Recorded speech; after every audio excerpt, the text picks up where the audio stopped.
I'm Renata Duma, interview coach. In last week's episode, we talked about the fact that in order to change how you do in interviews, you need to change how you think and how you speak about them. And we made some positive mind associations about interviews by speaking out loud, saying, I'm brilliant at interviews. I'm successful in interviews. I enjoy interviews. I can't wait for my next interview, and I absolutely love interviews. Creative visualization expert Dr. Harry Alder explains that right brain thinking is largely subconscious, so we have little direct control over our intuition, dreams, and the ideas that can sometimes flood our imaginations. But there are creative visualization techniques that use right brain imagery to bring out specific and tangible results. Being successful is about achieving goals, and your mind is designed to steer you along whatever pathways that will lead you to those goals. The goal starts out, however, as a clear picture in your mind, the inward experience of some outward reality.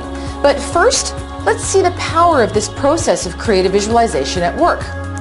The effect of so-called mental rehearsal on performance has been well researched, and astounding results have been documented.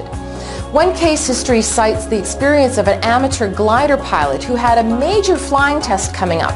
His only issue was that after all the flying hours he'd undergone, he was yet to carry out a single proper landing.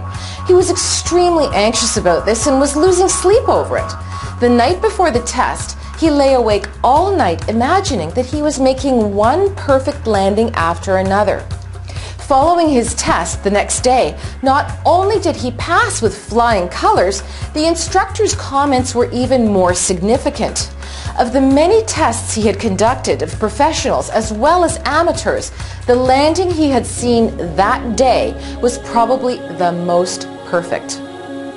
Two fundamental principles help account for the success of mental practice. First, the brain cannot differentiate between any visualized practice and its equivalent in the external objective world.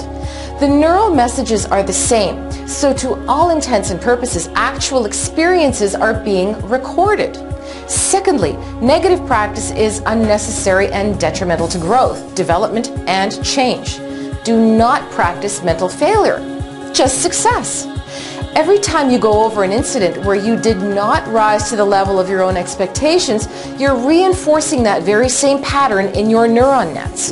And unless these memories are unlearned or are replaced by positive experiences, and you find yourself in the same situation again in an interview, you are more likely to repeat the less satisfactory outcome. What to do next?